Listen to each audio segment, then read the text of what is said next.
Welcome to the Mini Crisis, brought to you by the Tales of Crisis podcast.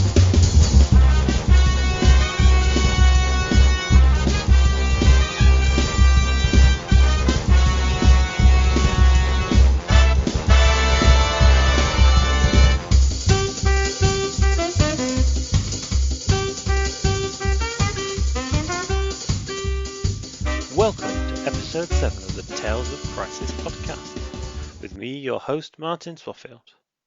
In tonight's episode, we're going to be joined by Arun Collier as we talk about how he prepares for tournaments, his love of web warriors, and his new website.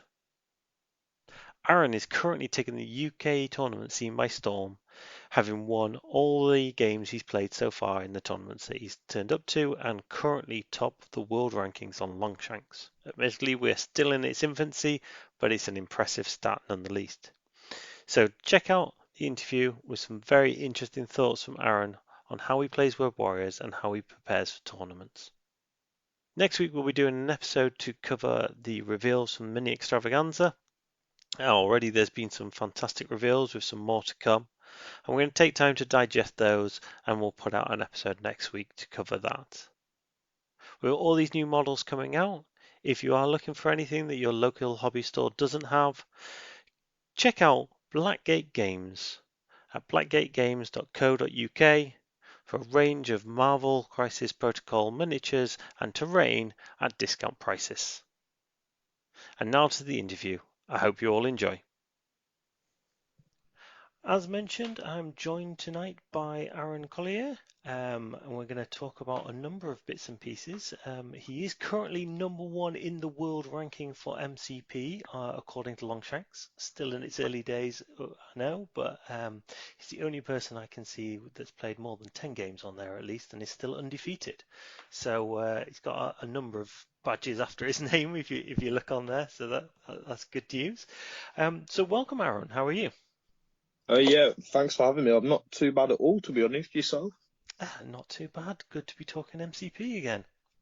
Yeah, it's always great to be talking Marvel. Yeah, can't get enough of it. Yeah. So tonight we're going to cover how you prepare for tournaments, construct a roster. We're going to talk a bit about your favourite affiliation, Web Warriors, and then we're going to talk about your website that you're running. But before we get into any of that, how did you get into this game? Do you have a long history in wargaming, or is this your first chance to delve into it? So, I've been playing war games since I was about 10 years old. So about 11 years now I've been into the hobby. And I, for a long time, would play games up to a competitive level and then move on to another game. So rather than having multiple factions in case I got bored, I'd just have multiple game systems. So if I got a bit bored of playing Lord of the Rings, I'd go over to 40k, and then I'd go over to Malifaux, and then I'd go over to, say, Blood Bowl. But with Marvel, I just can't stop playing the game, man. I absolutely adore Marvel. It really gets you, doesn't it? It's one of those ones that lures you in, and then once you're in, there's no going back. Something about it. I mean, I was playing Legion a lot before the lockdown. Went to regionals for that. Was enjoying it quite a lot, but like I said, only because I'm only 21. Star Wars is a little bit. It's not what I actually grew up on. Whereas Marvel, it is something that I've always been surrounded by. Like all the Netflix adaptations, the comics, all the movies with the MCU really taking off as we go into Phase 4. So it's one of the first game systems where it's actually very relatable in the sense that I kind of know what's going on and all the characters and stuff. Yeah, it's a good place to be in. You know, they're doing well to release a good variety of them that kind of fits there's a lot of people that want the 90s cartoon ones, and then there's people that are hardcore comics, people that are hardcore films, people, maybe got into it more recently. I think they've done really well to cover most of the bases. The balance is really, I think, at the minute, which is great. I mean, we've got models that are a mix between sort of the MCU version and the comic version, which is great. And I don't think there's any that I've seen anyone massively unhappy with. Obviously, everyone's always going to want to change a small detail or change this or that. But other than that, I think they're absolutely smashing it out the park over at Atomic Mass Games. Absolutely. Some of the sculpts are absolutely fantastic. The latest set of spider foes I've been building and painting them up recently, and they're just fantastic, and they just capture what you expect from it. Yeah, exactly. I've just heard that Lizard, apparently, everyone seems to have a problem gluing him to his water. It took me, I must admit, I did have to go on the website and do the 360 picture to make sure I was gluing it in the right place. Um, but he goes on really well if you get him in the right place. Yeah, I mean, if we look at, say, so I recently built a core box for a friend that's just jumped into the game. Iron Man, Ultron, oh my god, they absolutely did my head in. Whereas last night I was lucky enough to get Moon Knight. I built him, and he was just a pleasure to put together. Yes. Yeah, I've said to a number of people that I've introduced to the game, don't be put off by the core set models because Yeah. they're a pain to put together. I still haven't even built Ultron and Doc Ock yet because I just keep looking at them going, no, not bother. Yeah. But yeah, In terms of my models, I think the only core box model I've even built for myself is Baron Zemo because I looked at a lot of the others and just went, I don't need this. I don't need this kind of stress to build models. yeah, and some of the early boxes as well, the likes of Shuri, etc., are a bit of a pain to build, but there's a Actually, noticeable improvement in not just the quality of the sculpts, but the ability. You know, they've really thought them through and yeah. how people are going to put them together and the modeling aspect of it. Which is obviously really helpful. It's making it a lot easier, a lot more accessible for people to just pick up a box and not have to spend, an entire evening trying to figure out how Iron Man's arm in four pieces goes together or how his hand's meant to stick. Do you know what I mean? Absolutely. So when you got into MCP, were you getting into it with a view to do tournaments, or were you just looking for a Friday night beer and pretzels game? What were you looking for when you got in? So, to be honest, when I get into any game, I tend to play it quite a lot. So, Simon over at Boarding Brum is actually my son's godfather. The gaming shop is like 5 minutes from where I live. So I'll Perfect. get lots of times in. So it was sort of just Legion had almost not died, but it took a dive with the lockdown because it was just about to really take off, and then it was just absolutely stunted when lockdown hit. So there weren't many people playing it, or rather, weren't many people looking to play it in the long run anymore.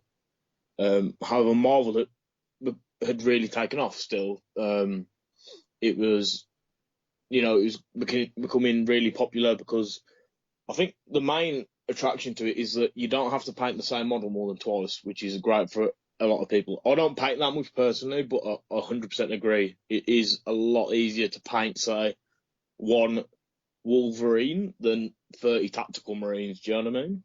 Absolutely. That's one of the best things about it. You can experiment on models, you can try different things out, and they don't, as long as I try and keep all the bases to be more or less the same color scheme. Yeah, But other than that, yeah, you can go knock yourself out on them, and then you stick them all together, and for some reason, you put all 10 together, and it still looks good. yeah, it's a really interesting one. The way that the heroes almost all come together, and even the villains. Yes. Yeah. Perfect. So you got into it, you obviously started to enjoy the game. When lockdown finally finished, and we started to get, did you get any tournaments in when there was, 'cause there was a period of breaking lockdown around last summer. Did you get any tournaments in then, or were your first tournaments in the most recent end of lockdown? During that little sort of gap in the lockdown, I think that's when I had maybe one, maybe two events. I think it might have been two actually at Boarding Brum. This is obviously pre-Longshanks, back in the dark days where we didn't have the scoring and the ranking system. But yeah, I got two in then, back when there wasn't a lot out. I was still running like Ebony Moore in my roster then. I hadn't even discovered Corvus really. But yeah, I got on all right. I think I went. Yeah, I'm pretty sure I went first at one and second at the other, which was good. Both undefeated still, so. Oh, I don't. So you were already in the competitive mindset, and you'd already cracked the game by that point. Yeah, I already knew what I was doing. I think I'd got a decent amount of reps in. Okay. And when we were in lockdown, did you try TTS much? How did you get on with that if you did I try it? went on TTS once. for I think it was a season 4. I had a really good experience except for just the one game that I had outside of the league. But everyone I played with in the league was great. I got through to like an invitational thing, and it was really close. There was a rule in there that I think really swung the game. I think I ended up placing like 7th or 8th. Okay. So it was really good. It was a good experience to play on there. I just don't. I mean, no disrespect to the people who've made the TTS mod. It's phenomenal. It's great. It is the best TTS mod. But I still don't think you can capture everything that you get when you're playing person. No, absolutely. And I think, I got one game in before the lockdown started again last year, and basically I picked up MCP using TTS and I think I did season 4 and 5. And yeah, you then came out of that, and then played in real life, and it is very similar, but much better experience playing in real life where possible. TTS Yeah. has its benefits, but very much better to play in real life. I mean, don't get me wrong. TTS has a lot of benefits. Like, I mean, you've got access to everything. You can play whenever you like. You don't need to book a table. You can play with anyone anywhere in the world. I mean, it's great, but it just lacks almost sort of the social contract and interaction that you have between players, I think. Yeah. And how did you find the difference between playing in the seasons, where essentially you get sometimes a couple of days, sometimes almost a week to prepare for your match, compared to playing in a tournament where quite often the draw goes up and you go, right, I'm on table 2, I'm going to go up there, and you look at your opponent's roster for the first time there and then, and you've got to make that decision there and then, as opposed to, like, say, in TTS with the seasons, quite often you've got a good 2 or 3 days knowing where your opponent's roster is and you can prepare for it. Yeah, I mean, it was really interesting. So I I'm perfectly fine with knowing what I'm playing like 10 minutes before a game. Like, I can deal with that. So I didn't really use the opportunity to check my opponent's rosters that much because I was of the opinion like I'd overthink it a little bit. I ran through like some of what they were taking to a couple of my friends a couple of times, but didn't really think that much about it. I know some of the people I'd played said that they'd got their friends to give them reps against my roster, which was, an interesting take. But I don't mind either way, to be honest. Like, if people want to play in a league, I think it's cool to do that and do it that way. I don't know, maybe just do it so that you don't find out the roster in the league until the day of the game or something. But Yeah, I've heard a few people talk about their experiences and saying how much they prepared for it. And yeah, I think it's just a different way of playing the game. I think, some people enjoy that. Some people prefer the find out there and then have to think on your feet. I think yeah, whilst it is the same game, it's definitely a different skill set. And I think those that unfortunately don't have much time and therefore don't get the chance to get reps in, or don't get a chance to really think through the rosters until they get to the game, it's a different way of playing it.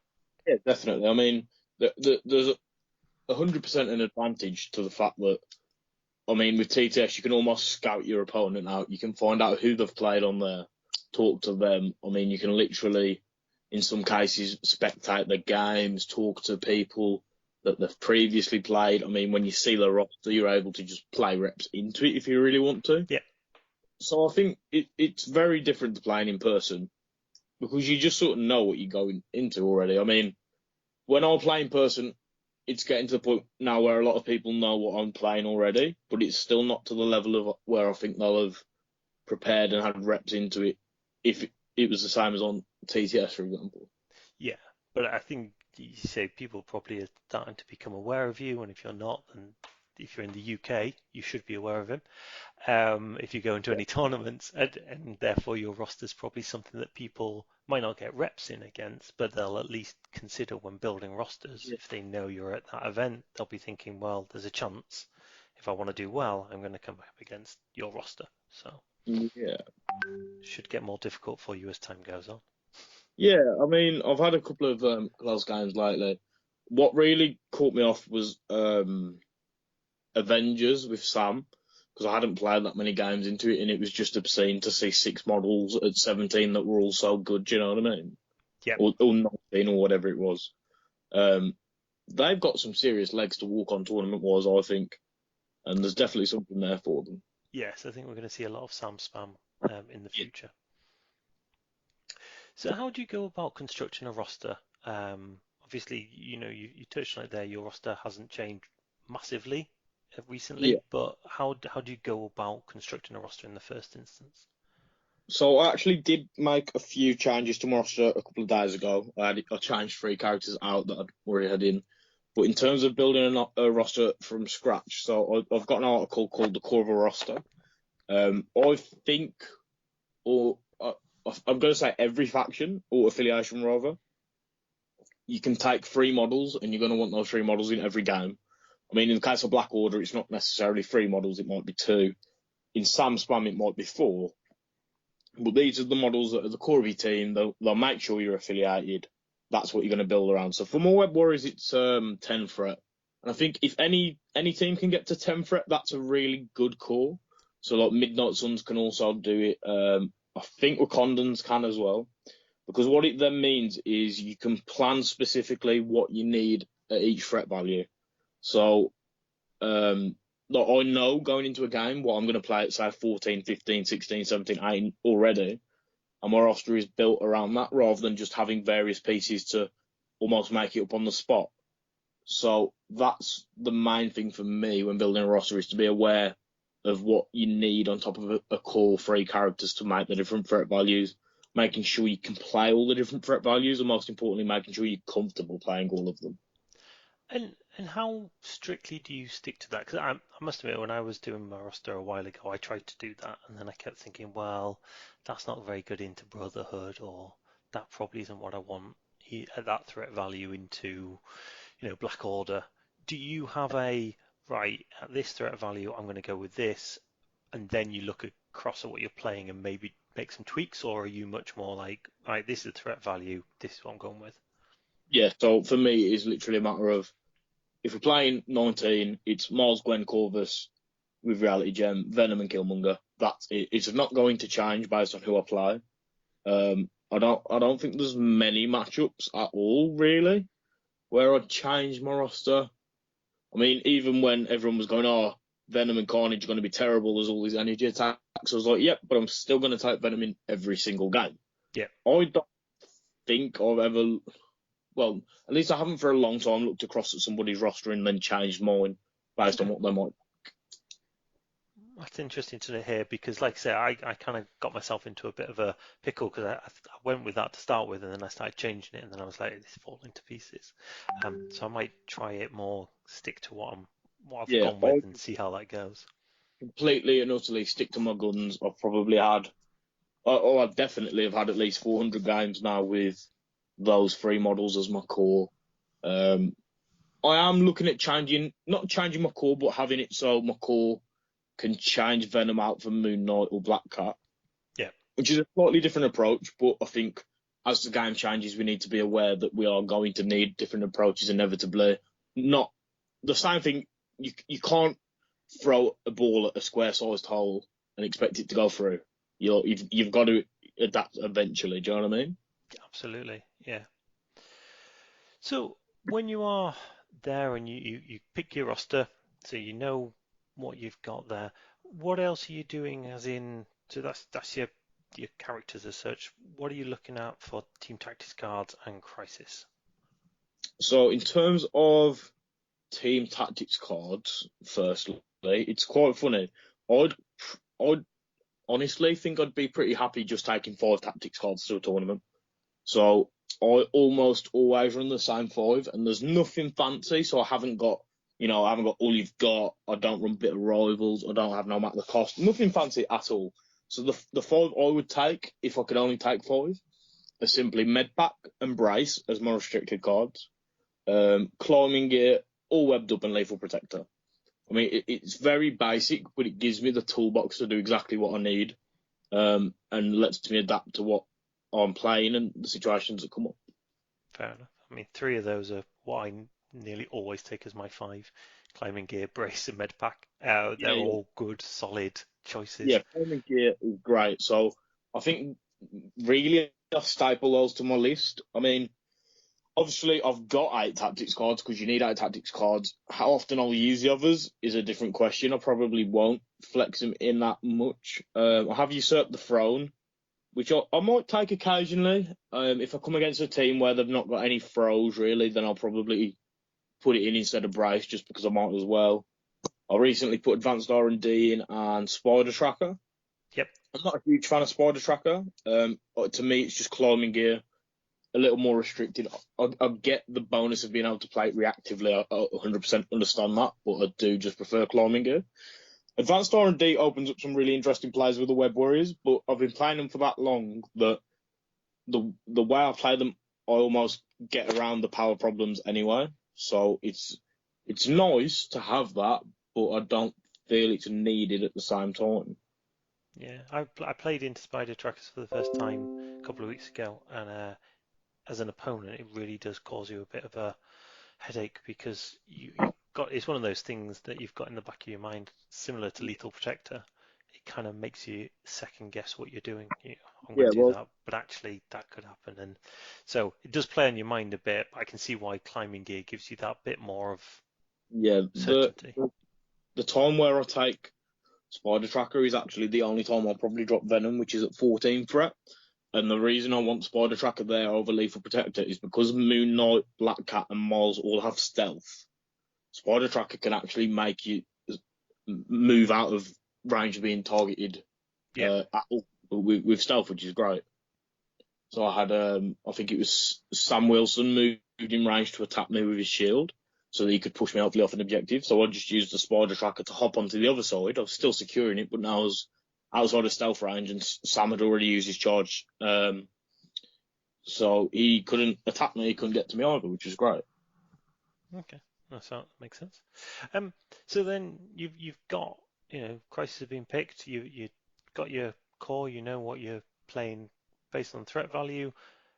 When you look across the table and you see your opponents pick theirs, and you get into that deployment phase, what are you looking for at that point? What's going through your mind as you're sat there looking at what they've got and what they've decided to pick, and before you actually deploy and picking your game plan as such?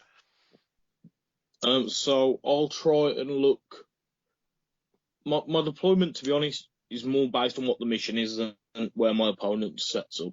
But for the most part, I'll look at sort of reach that they have with their characters, who they're going to be trying to use to pick their objectives up, and most importantly, the amount of power generation they have innately. So whether they've got any characters that get 2 power return or just all 1 power return, because I think that's one of the biggest things in the game that gets overlooked at times is just how impactful having 2 power turn 1 can be. Yes, having played Asgard for a while, when I stopped playing Asgard and went to just the 1 power per turn, it was very like, oh, I can't do everything I want to do now, first turn. Yeah, definitely.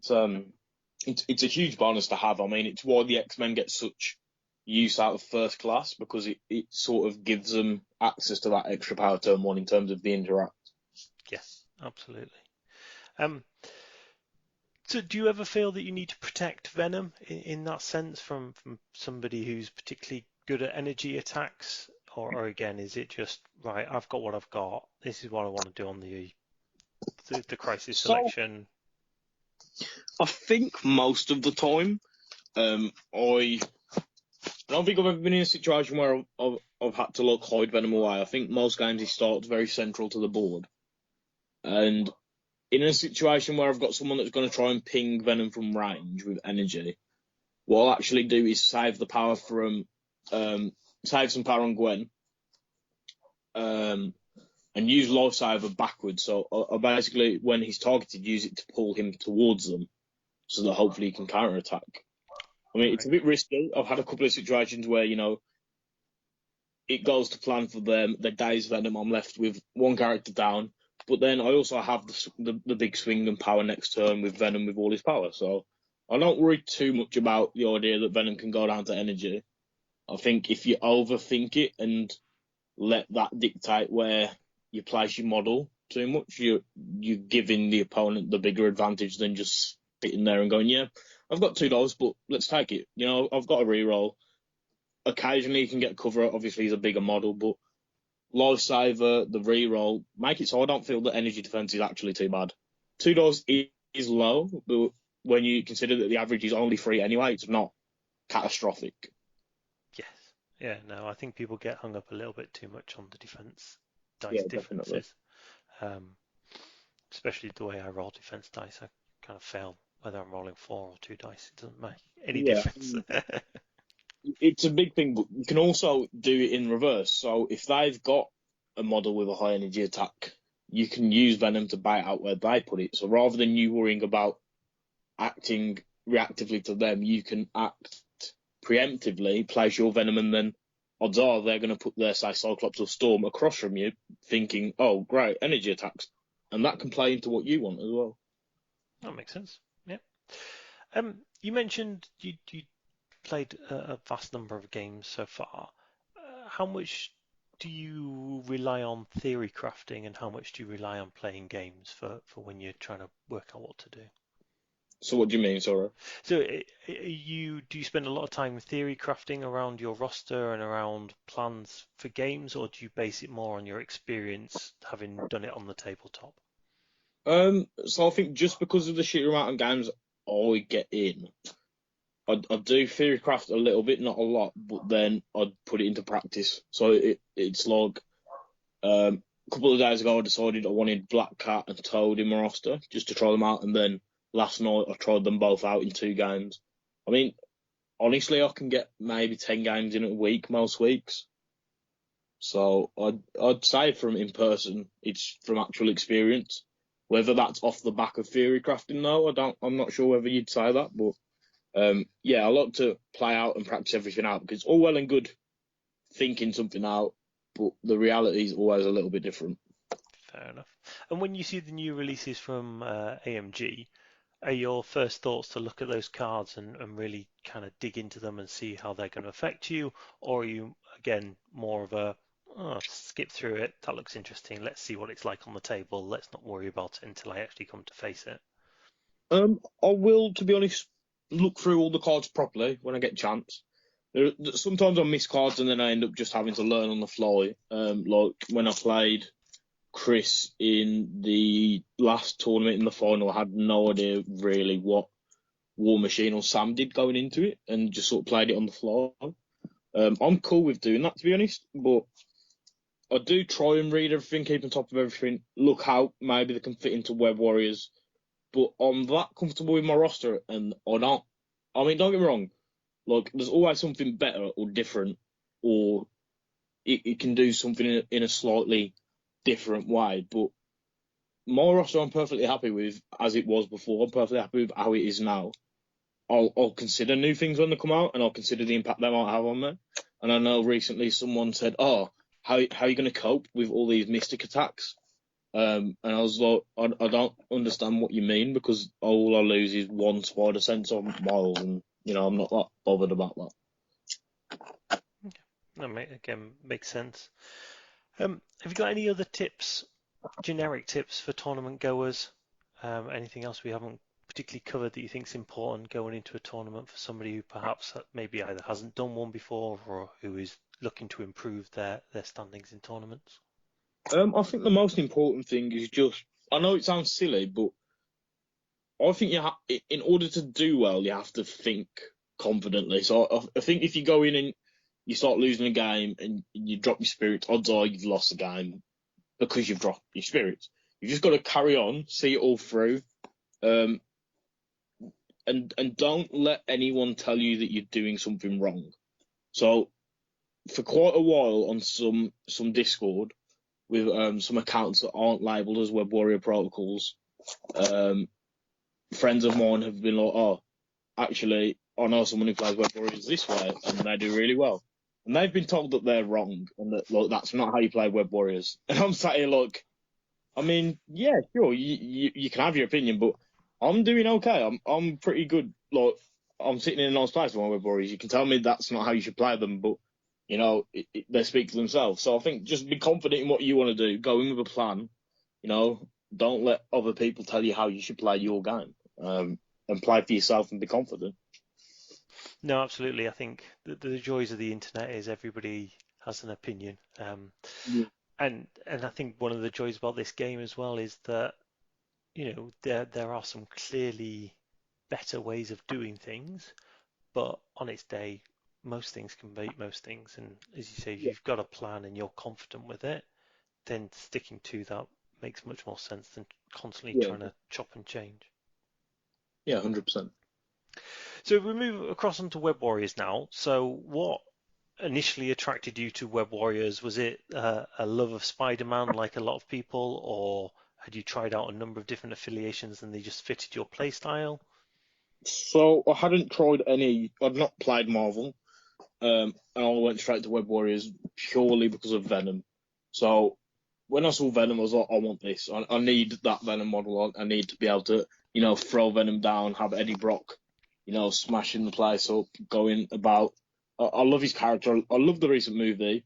More recently, the King in Black series is phenomenal. So that's sort of the latest story arc for Venom and Eddie Brock, in terms of the comics. Yep. So that's really what drew me in, just Venom. And I like Miles as a character. Miles is pretty cool. Spider-Man overall, yeah, I'm not that. It's not. I don't think I'm as much of a Spider-Man fanboy as some Web Warrior players. It's definitely more about Venom for me. But I do love all of the web heads. I mean, Ghost Spider's amazing. She's really cool. Um, I do like Miles a lot, to be honest, in his character and sort of the different abilities that he has. Um, and there's just a lot to them. They're all the same but different in a way, which is really interesting. Yeah, it feels like they synergize quite well as a core.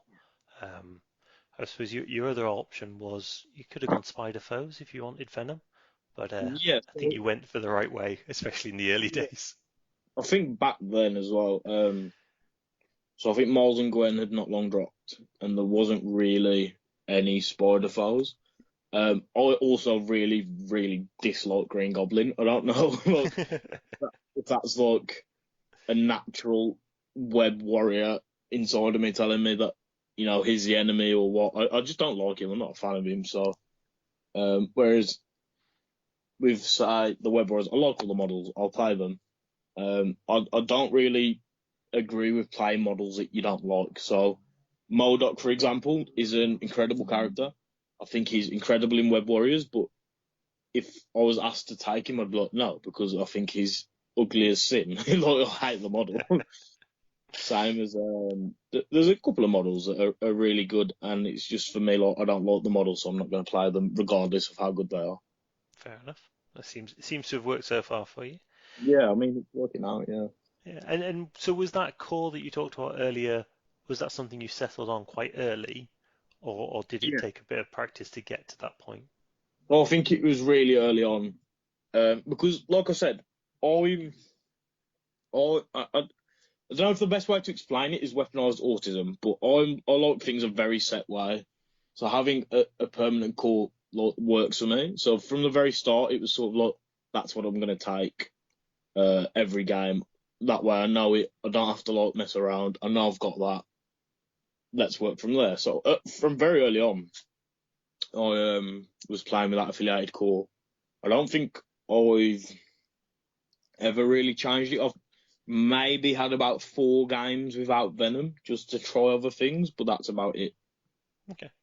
Um, and you mentioned before about how your friends were being told that's not the way to play Web Warriors. How would you say that the way in which you approach Web Warriors is different to perhaps the norm? So I think just to start on the second point you made about, well, the second comment, the norm as such. I think a lot of people look at Web Warriors and go, oh, they don't want to be in a fight. They want to sort of kite and skirt and do shenanigans. So I, on the other hand, I definitely want to be doing that. But I also think that you can make an insanely aggressive Web Warriors team just with the core three, just with Miles, Gwen, and Venom. They've all got like Miles and Gwen both have ways to add additional dice to the dice pools. Venom already has a very respectable pair of attacks with decent ranges, with some decent effects. Obviously, the heal's amazing. When you combine that with all webbed up, you can set up for one turn where the web warriors just go on the offensive. They just go crazy. I mean, Gwen is my favourite example of this. So if she's got free power, for example, you can, and she's in the right spot, your first action can be a freestyle beatdown. If it's the all webbed up turn, that's an 8 dice attack with a throw. And then your second action can do a spider technique. So that goes from just being a 4 dice base to a 6 dice because of all webbed up, and then a 9 dice because of the extra 3 attack dice. So suddenly, this ghost spider that no one really expects it from, that's just, pulling people around and pulling people's safety, is actually beating the hell out of someone, And I think they can really flex into that really well. Yeah, and so do you feel your playstyle is a lot more aggressive than perhaps others tend to use web warriors? Yeah, I wouldn't say my playstyle is more aggressive. I'd say it has the option to be and can be, in the sense that, like, I've still had games where I have barely any attacks. There's nothing more confusing for the opponent than when Corvus doesn't attack at all, really, and just sort of walks around holding an objective. That really catches people off. So I have some games where I play the more traditional sense, using some of the more aggressive ways in sort of a different way. And then I have games where I do go in and try and set up for that one big swing turn and, play really aggressively. Okay, so you've got that option then, so you've got the Yeah. choices there.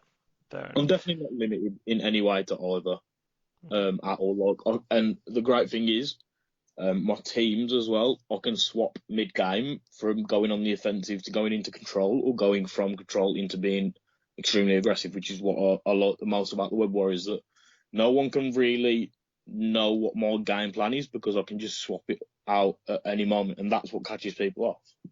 Yeah, and I think that's really powerful. You look at the top players, and it's that ability to be able to pivot Yeah, it's when. almost like, in boxing terms, when you have a southpaw, so the fact that you can swap from one to the other, whereas most people are limited to one, it opens up a real vast new range of possibilities, and it can really catch someone off guard. Yeah. You mentioned earlier the big bad that is Corvus. How did you end up having Corvus in your roster? So, like I said, I figured out that my core needed a 5 to do certain threat missions and be affiliated, and just to do, I think, 19 threat being affiliated. So I originally had, I think I had 4, but then I realised I really dislike 4 in terms of gameplay.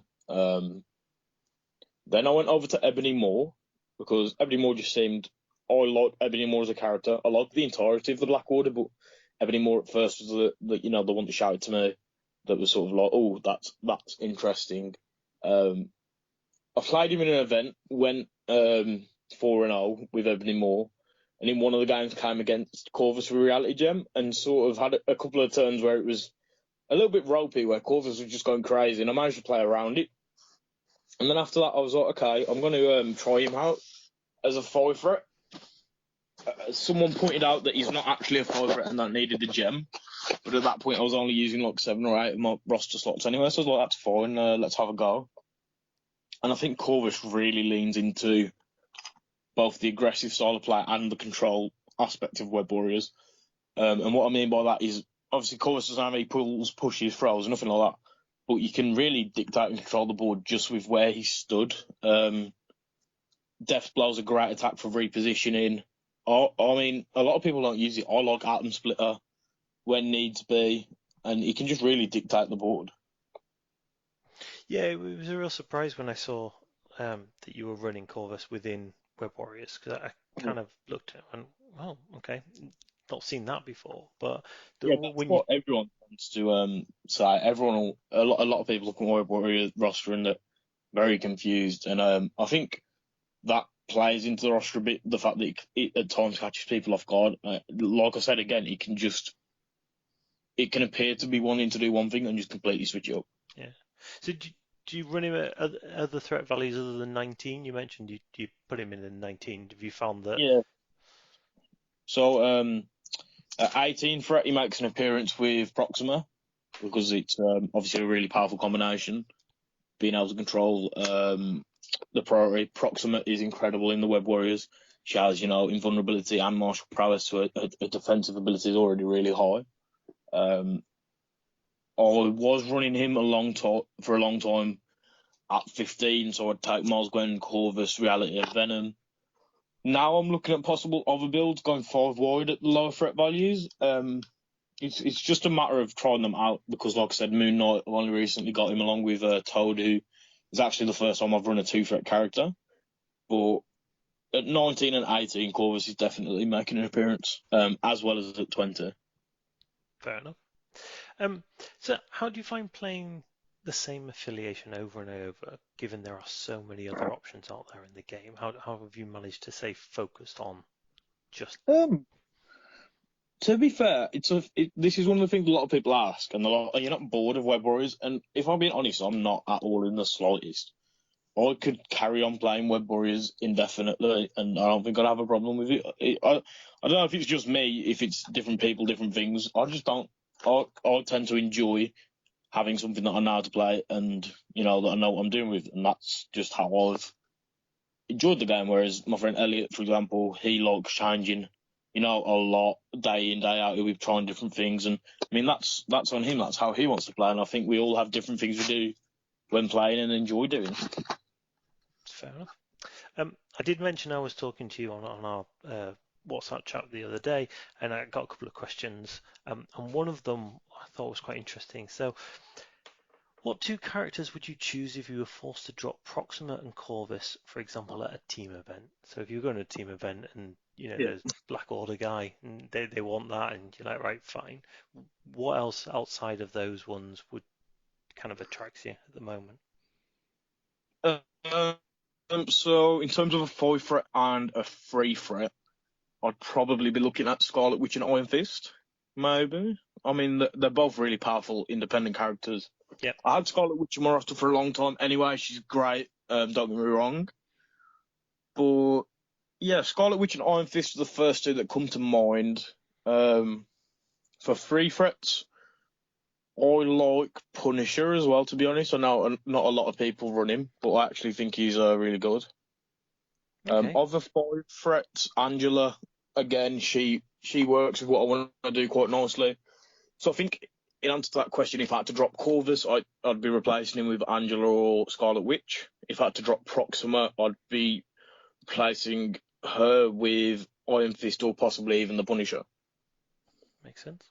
And what advice have you got for any Web Warrior players out there who either just picking it up or maybe looking at it and trying to fix the way they go? Is it just about giving yourself that dynamism of being, that option between the 2, or is there anything else that the core to Web Warriors? I think the most important thing that a lot of Web Warrior players might not pick up on immediately is you have to realise you have. So a lot of people bang on Venom's very slow, but if he was any faster, he'd be utterly broken. You have such a long reach with Venom and Gwen's Webline and Web Snare. It's a range 4 pull. Venom's arguably got the best pull in the game because it's range 4, doesn't need line of sight, and is medium.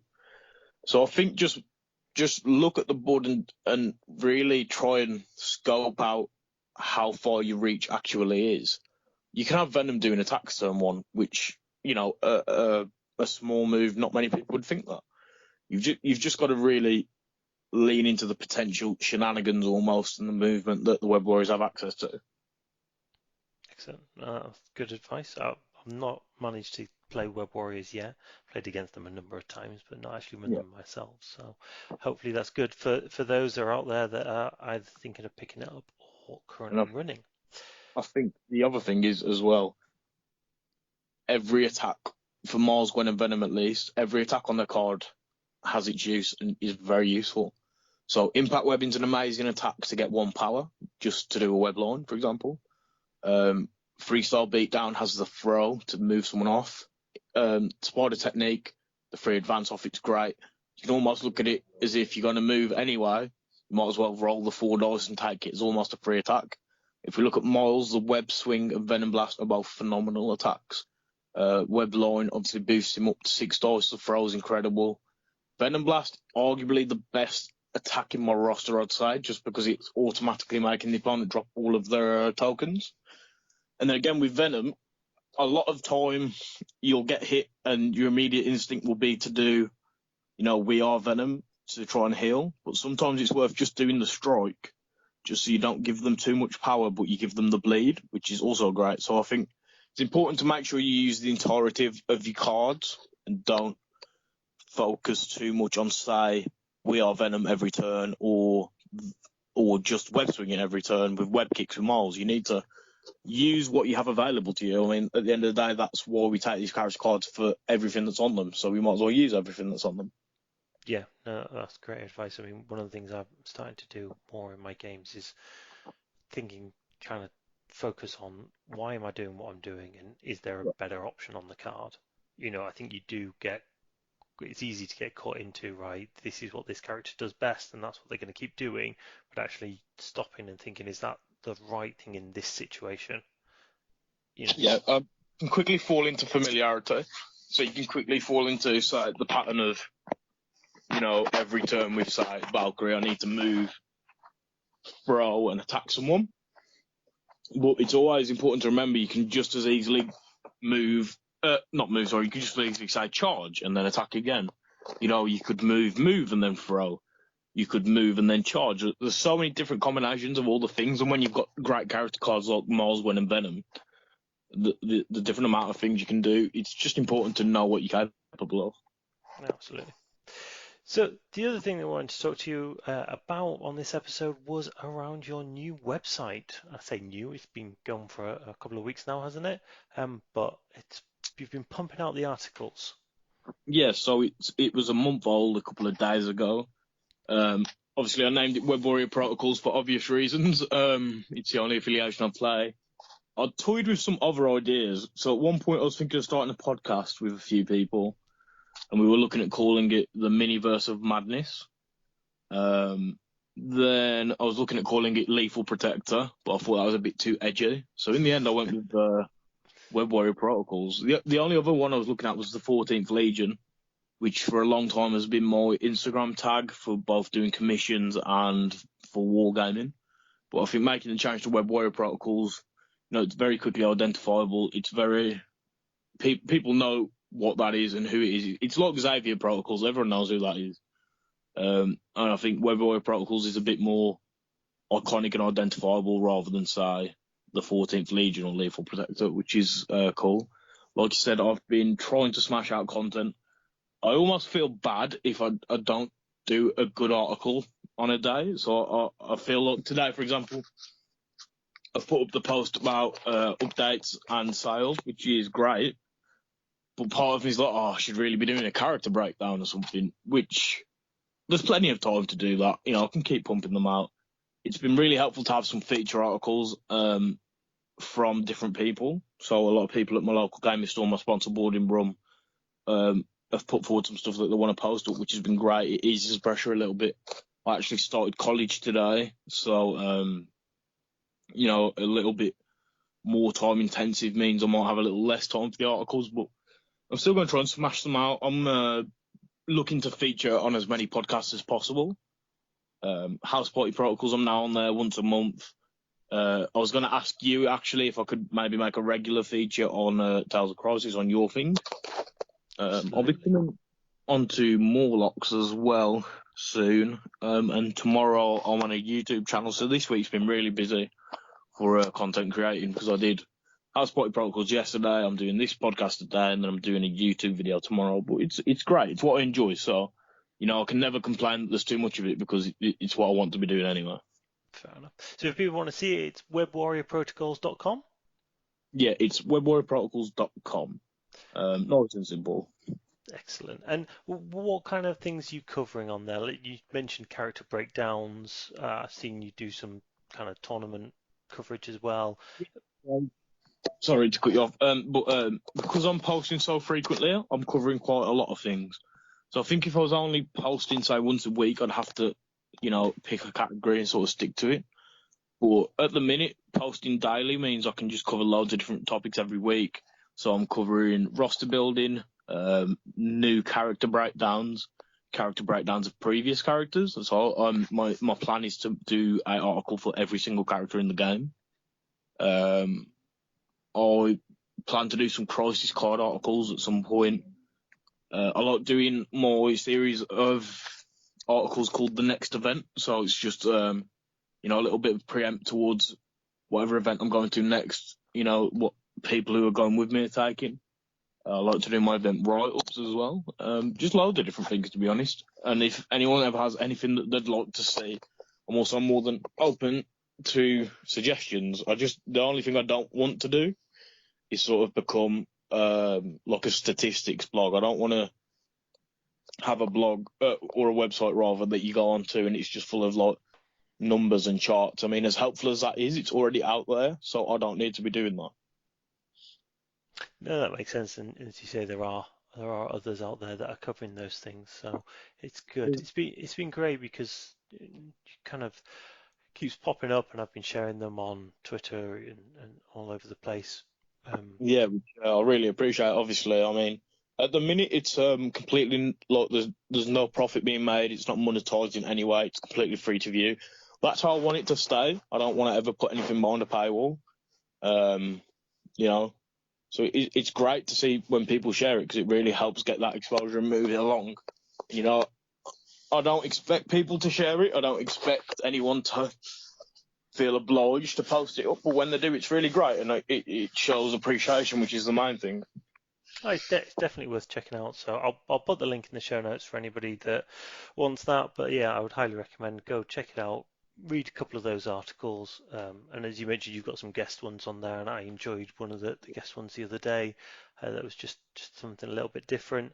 So it's good to see the growth there. I do like a good blog that you can kind of pop in, or a good set of articles you can pop in for a couple of minutes, read, and then, oh, okay, that's Yeah. interesting, and then you can always go back to it afterwards. The great thing is because obviously it's a blog slash website.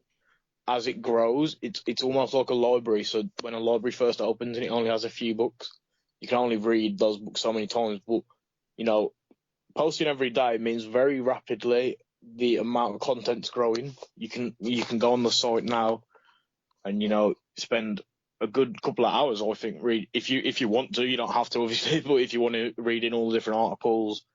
As time goes on, there's going to be more. You're going to be able to read faction specific things. It's going to be great. I just enjoy doing it.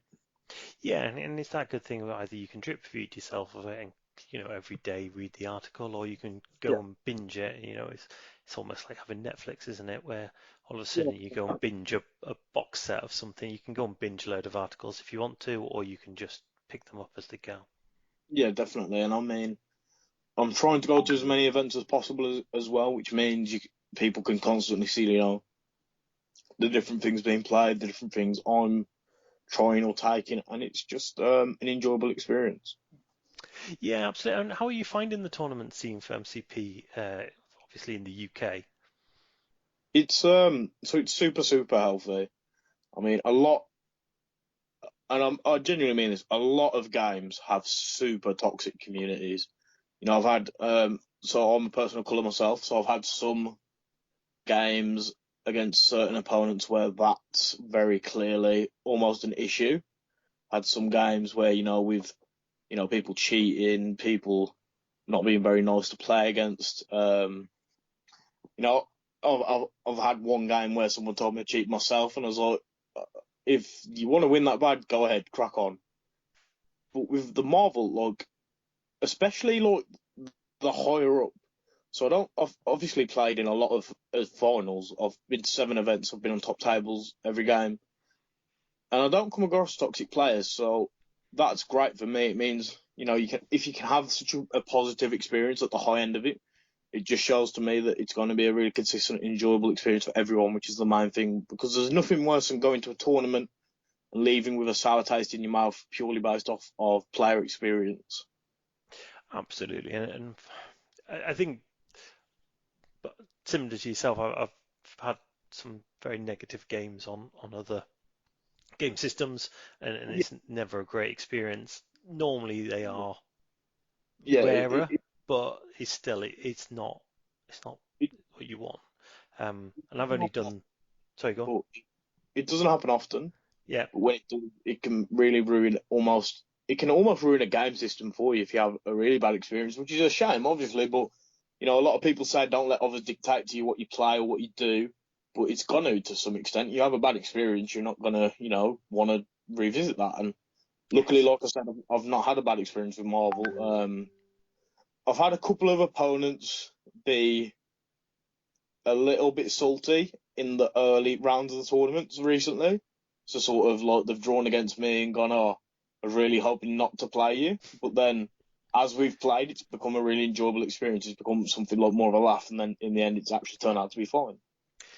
yeah, and I think that's one thing that because I've done multiple tournaments of other systems over the years, and Yeah.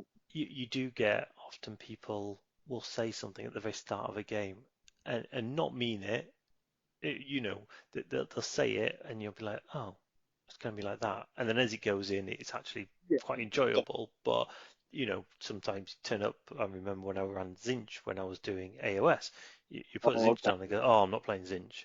It's Yeah, like, my friend runs Inch, so I get that completely. I mean, I don't know if it's because of other negative experiences, but as Web Warrior Protocols has become a bit better known, people draw me in and they'll sort of be like, "Oh, I really didn't want to play you," and I think it might be because they've got an expectation. I mean, obviously, it's fine for me to say this. People can have their opinions. I think I'm a pretty decent person to play against. I try and have a laugh. I don't try and be.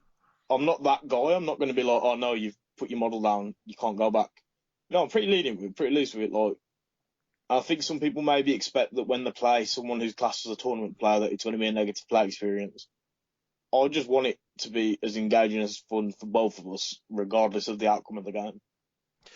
yeah, and I think there's probably two parts to that, isn't there? There's one that element of, oh, he's a tournament player. This is going to be unenjoyable because and I think all systems have that view of tournaments in general and tournament players are Yeah, these horrible people that just yeah, have a single way of playing, and it's just not true at all.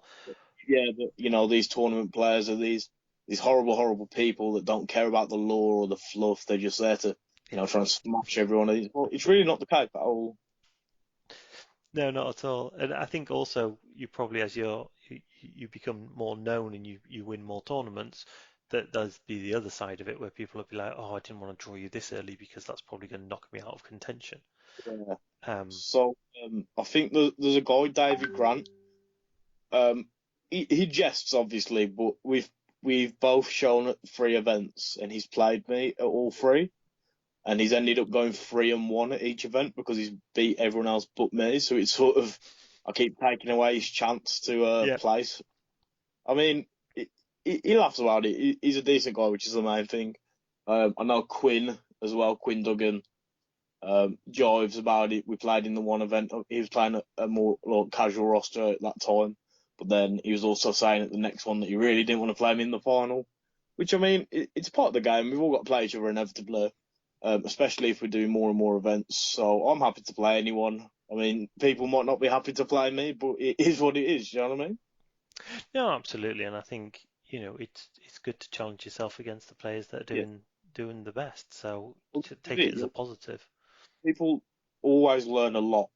I mean, I don't want to sound stupid, like stupidly cocky or anything, but there tends to be a reason people are, seen as good at a game, and if someone is good at something, the best thing you can probably do is learn from them. I mean, it's like if you went to play football against a professional football player and just went in going, oh, it's going to be really boring that I'm just going to lose, or you could on the other hand go in, oh, this is going to be really exciting. I could learn a lot, and I think that's the main thing. Absolutely, you do tend to learn more against the better players. Yeah, Especially, and again, it's around the attitude. Yes, you could get that player that is clearly better than you and just turns up, plays the game, hardly speaks to you, and walks off. Those yeah, ones totally get not great. But if you've got against somebody who is a better player, but they're engaging and talking to you, and you can learn so much from that yeah. Well, experience. this is it, and I've got to say, so my partner Kelly comes with me to some events. She ends up becoming the designated driver, bless her. And we always have quite like engaging times where our opponents have quite a laugh. It's quite chilled rather than just sitting back and me rolling dice. She sits there. Like we always get engaged and speak to people. That's the main thing. And that's the best way to build the community. Yeah, Um, definitely.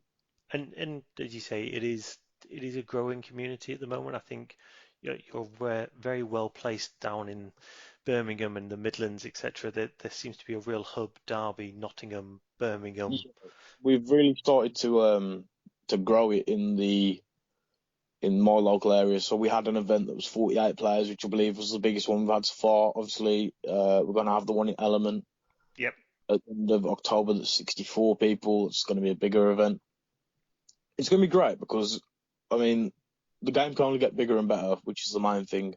I think a lot of people were worried with another game that comes out with a huge IP because sometimes, as we've seen in the past, that can cause problems. But Crisis Protocol just seems to be going from strength to strength, which is just great. It's a brilliant experience, a brilliant game. If I could just say one thing to anyone that hasn't picked up the game, it's you won't be able to put it down once you have, so make sure you're prepared for that. It's so good. Like once you're in for good. Do you know what I mean? Yes, very very addictive. I've got to admit. It's Right. just quickly. Sorry, I know Yep. we're probably pressed for time. I think it's similar to when you play a card game, and it's like, oh, I just want to open one more pack. It's like, oh, I just want one more character pack. So I think that applies a lot, which is quite interesting. Yes, I don't think I've ever got to the point where I've been had enough character packs. There's always another one that you want. There's Yeah, for I'm quite lucky. I only have about 17, 18 models to be honest. I've been able to like refrain from buying them all, whereas my friend got into the game about a month and a half ago and has now spent like a grand buying everything. Yep, yep. Which For bonk. those that are panicking, you don't need to. As you say, you can do it your way. You've done it quite Oh yeah, successfully exactly. on a minimal When, amount. when people ask me if you need to buy like stupid things, I always say, well, I've managed to get quite high up, do really well at tournaments, and I only own a few packs. I mean, don't get me wrong, I've bought some packs for cards and sold the characters, but you tend to make your money back anyway, so I wouldn't worry too much about it. Absolutely. Well, thank you very much for coming on. If people want to reach out to you other than via Web Warrior Protocols, are you on the Discords and social medias? So, all the links to these are on my site, but if not, I think on Discord I am Web Warrior Protocols hash, and then my number's 1084, I think. On Twitter, it's Web Warrior Protocols. Instagram is still the 14th underscore Legion, as I mentioned earlier on. I am on Facebook. You'll find me in most of the groups. You'll probably find me posting or sharing things because, like we've discussed, I post daily, which means I'm constantly sharing things. And I just really want to say, if anyone wants to reach out and talk Marvel, please do, because I'll talk Marvel to anyone at any time about anything to do with it. Like that's the main thing. I just really enjoy talking about the game in general. Like, as you can probably tell, I could keep you here all day talking about Marvel. Yeah, absolutely. And it's great to have people like yourself in the community that've got that enthusiasm for it. Even Yeah, having played that many games with a single yeah, affiliation, it's still got that buzz. yeah, 100%. It's great. Excellent. Well, thank you very much for coming on. I'll stick those details in the show notes so everybody can see where to get hold of you, and hopefully you'll get flooded with lots of people wanting to talk about MCP. Yeah, hopefully. The only other thing is, like I said, if I just quickly mention my sponsor, I did say at the start, it's Boarding Run, which is the West Midlands Gaming Centre. They've recently launched a little bit of a sale on some Marvel stuff, which you can check out on my site. I won't bore you with all the details now, but if you're looking to pick some boxes up, there's some decent deals there that you can have a look into as well. So, yeah, just thanks for letting me put that in there as well. No problem. There you go. Okay. Well, thank you very much. Indeed, thank you for having me.